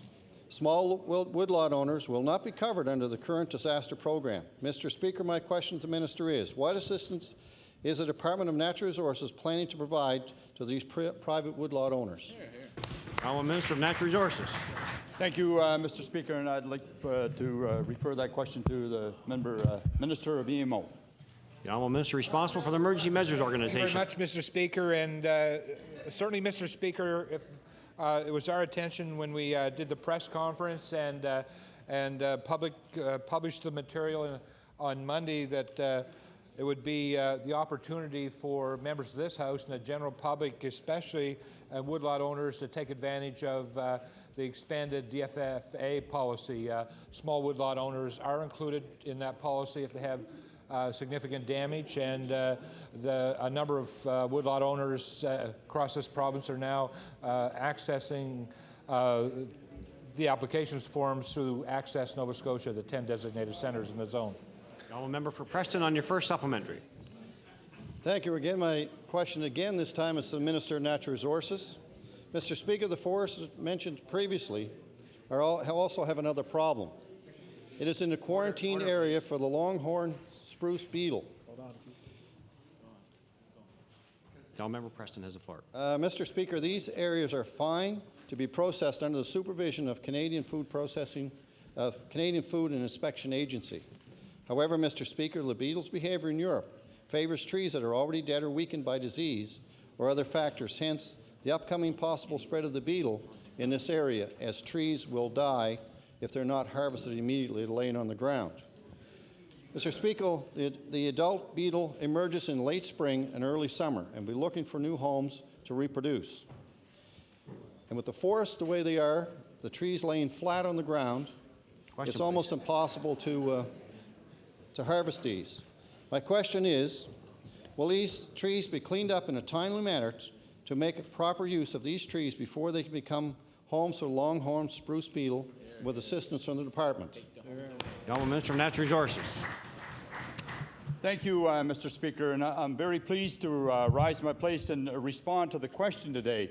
This government has seen the impact that this has had on the private woodlot owners and the industry in the province of Nova Scotia. And the forestry industry, I may let the member opposite know, is the second largest industry in the province of Nova Scotia. They contribute approximately $1.4 billion to the economy of Nova Scotia last year. They employ approximately 18,000 to 20,000 jobs in the province of Nova Scotia.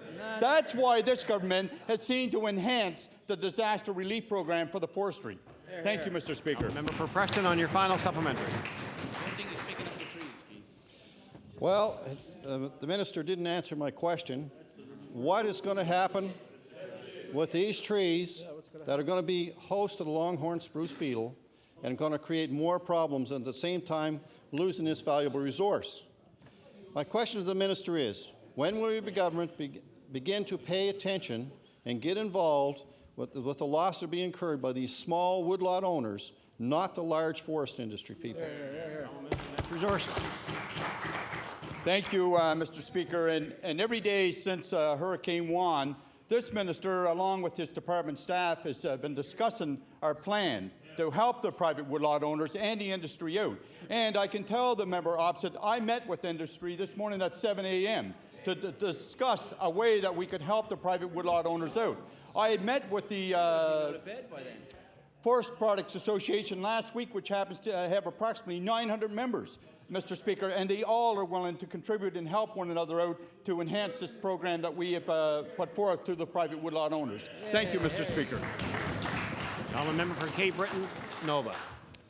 Thank you, Mr. Speaker. My question to you, Mr. Speaker, is to the Minister of Health.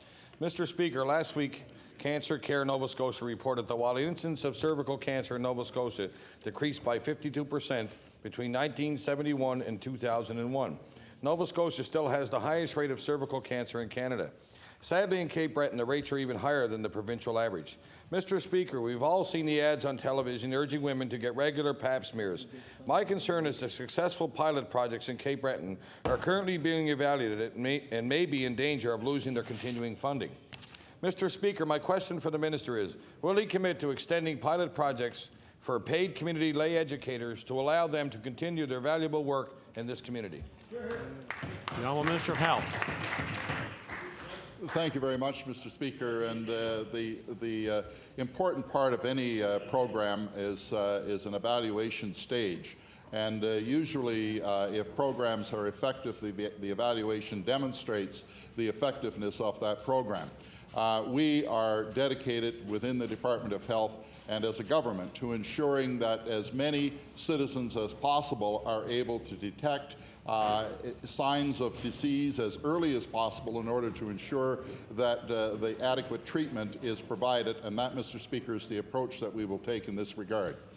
The Honourable Member for Cape Breton Nova on your first supplementary. Thank you, Mr. Speaker. Mr. Speaker, there are a number of factors that contribute to controlling cervical cancer, such as STD prevention, being a non-smoker, and regular testing. Target interventions in Cape Breton did show results, Mr. Speaker, with nearly a 3% growth in pap smears between 1993 and 2001. My question to the minister is, given the higher rates of cervical cancer in Cape Breton, will the minister assure this House and the women in Cape Breton that targeted education and prevention programs will be widely available to them again? Thank you. The Honourable Minister of Health. Thank you very much, Mr. Speaker, and I thank the member for making the House and Nova Scotians aware of the success of the program. And obviously what we need to do is to increase the number of women who seek tests and not just in this particular area of cancer care, but in all facets of cancer care throughout the province. That is our objective, and Mr. Speaker, we will look at the evaluation very, very carefully, and our objective would be to ensure that we can increase the numbers of people who participate in these tests, and that is the cheapest, most effective form of health care in the long term. Member Cape Breton Nova, and your final supplementary. Thank you, Mr. Speaker. Mr. Speaker, Cancer Care Nova Scotia indicates that PAP screening participation has always been the lowest in Cape Breton, and this continues to be the case. Mr. Speaker, my question to the Minister, what further resources have been identified specifically for Cape Breton to increase PAP screening rates for the women in my constituency and others in Cape Breton? Thank you. Honourable Minister of Health. Mr. Speaker, I can, again, I thank the honourable member for bringing this forward, and one of the things that I was able to look at this morning, for instance, on my desk is a new teaching aid that is going to be made available within classrooms, and that is an integral part of ensuring that, that there is a greater awareness of the need for this. That, Mr. Speaker, is part and parcel of our continuing commitment to ensure that there is greater participation.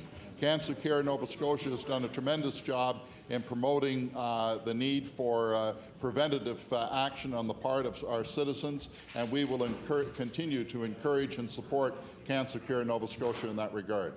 The honourable member for Richmond. Speaker, following a great deal of delay, the Conservative government finally released its water strategy in October 2002.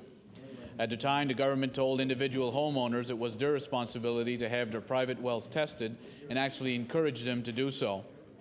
Speaker, this summer, the community of Lardouez and surrounding area in Richmond County did just that. 359 tests were carried out on private wells, and the results are staggering. 27% tested as clear, 12% tested with fecal coliform, 61% tested with total coliform. Mr. Speaker, that means 74% of the private wells in this community have water that does not meet safe drinking standards. Needless to say, this has caused alarm in the community, and they are now looking for direction and solutions. My question to the Minister of Environment and Labour is, could the Minister please inform this House and the residents of Lardouez what plan is contained within the provincial water strategy to provide immediate solutions to these residents? The Honourable Minister of Environment and Labour. Thank you, Mr. Speaker, and I'd like to thank the member for the question. I understand he was present at a meeting this past weekend along with department staff that were discussing and looking at this. And unfortunately, I'm sure he's aware that there are no immediate solutions to this. This is going to be a longer-term issue. We certainly were there, and we indicated that we would work with the community, make sure that we could give as much advice and information as possible to assist them in working through this. The honourable member for Richmond on your first supplementary. Mr. Speaker, as the Minister has indicated, I did attend, along with his staff, a public meeting on Sunday in Lardouez. And at that time, the Minister's staff made it clear that most of the private wells in question had their own individual circumstances, such that a universal solution that would apply to each homeowner was not realistic. This therefore made the situation that much more complicated. I'd also submit to the Minister that the water results in Lardouez are not unique and are more likely indicative of the results we will see in communities throughout the province. My question to the Minister is, while your government has urged all homeowners with private wells to have their water tested, is your department prepared to offer these Nova Scotians advice and guidance as how they can fix their wells to get clean drinking water as soon as possible? Honourable Minister of Environment and Labour. Thank you, Mr. Speaker. And again, I'd like to thank the member for the question. This is certainly a very important issue, and we have offered to set up community workshops and make sure that every bit of information that's at our disposal will be available to those residents to assist them in this. Honourable member for Richmond on your final supplementary.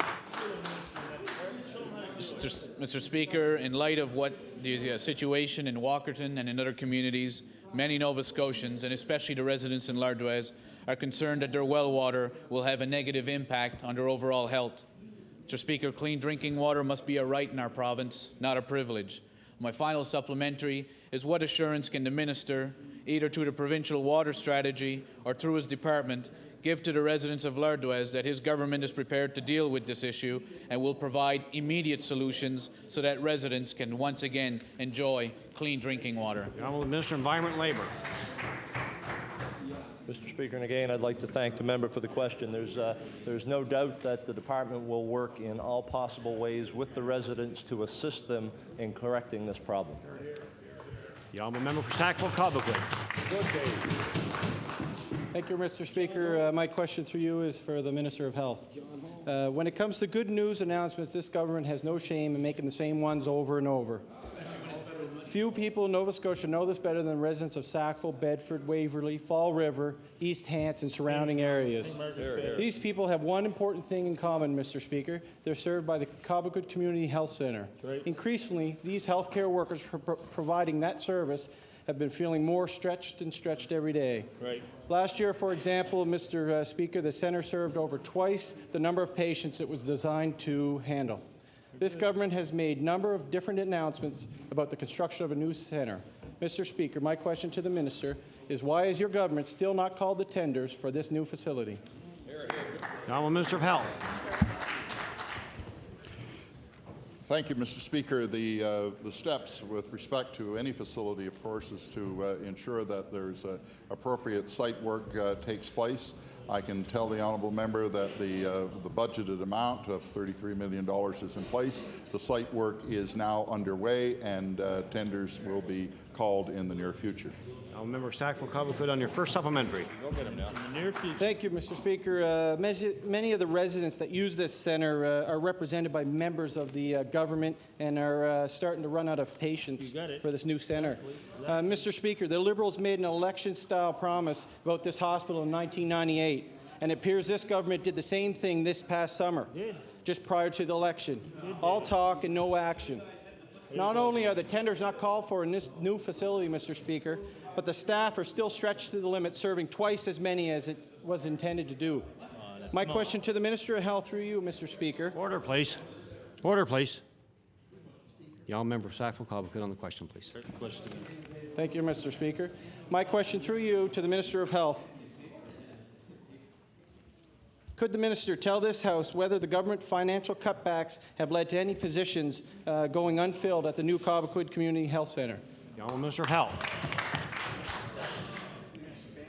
Thank you, Mr. Speaker. I can tell the honourable member that, in fact, the machinery is on site. The work is underway with respect to the construction of that facility, and I understand there was an event held last week to commemorate the start of that facility, and I would have thought the honourable member would have been there to see it for himself. Sackville-Cobequid on your final supplementary. Well, after several false starts, I had previous engagements, so the public knows that the initial startup hasn't really started to get the new facility on site. Order, please. I'm sure the government has wrung as much news value out of announcing and re-announcing the construction of this new community centre. Now it's time they actually follow through on their commitments for the residents of Sackville and surrounding areas. I ask through you, Mr. Speaker. Order, please. The honourable member on the question, please. I ask through you, Mr. Speaker, to the Minister of Health, will he provide this House with a timeline for when the tenders will be called and all the subsequent steps leading up to the completion of this most important facility? There you go. The honourable Minister of Health. Thank you very much, Mr. Speaker, and I can assure the honourable member that the tender call with respect to this facility will be done in time so that the ground clearing and preparation that is now taking place can be taken advantage of in a timely manner. And Mr. Speaker, would be quite pleased to get that time frame for him and make it available to him. Well, member for Richmond. Mr. Speaker, based on the water test results in the community of L'Ardoise, many seniors in that community and low-income earners will potentially be faced with significant costs to fix their wells in order to achieve clean drinking water. My question to the Minister of Community Services is what provisions has the Minister made to ensure that housing grants will be made available to seniors and low-income earners in Richmond County to ensure that they can pay for the cost of repairing their wells. The Honourable Minister of Community Services. As the member, I believe, is aware, there is a program through Community Services. It's an income-tested program, and it's your position in the queue is prioritized based on your need. And Mr. Speaker, that is in place. It's a cost-shared program with the federal government. It's called the Rural Residential Assistance Program. Thank you. The Honourable Member for Richmond on your first supplementary. Well, Mr. Speaker, there's only one problem with that. There's nearly 100 people in Richmond County that are already in the queue, as the minister likes to say, which means they're on a waiting list. Now we find out that 74% of the residents in Lardwes with private wells are also potentially going to be looking for assistance from this government to have this matter addressed. My question. Order, please. The Honourable Member for Richmond has the floor. Thank you, Mr. Speaker. Residents are once again asking whether this minister, in conjunction with the Minister of Environment and Labour, have turned their minds to addressing the fact that more Nova Scotians will be reporting these types of results. Therefore, my second supplementary again. Nova Scotians are aware that your department has received money from Ottawa to deal with social housing and housing issues. Will the minister today indicate whether he is finally prepared to take some of that federal money and put it towards housing grants that Nova Scotians and the residents of Richmond County can access? The Honourable Minister of Community Services. Yes, thank you, Mr. Speaker. I thank the member opposite for bringing this up because this is a serious matter. And for some time now, Mr. Speaker, there has not been sufficient RAP monies across the country to address the demand. And certainly Nova Scotia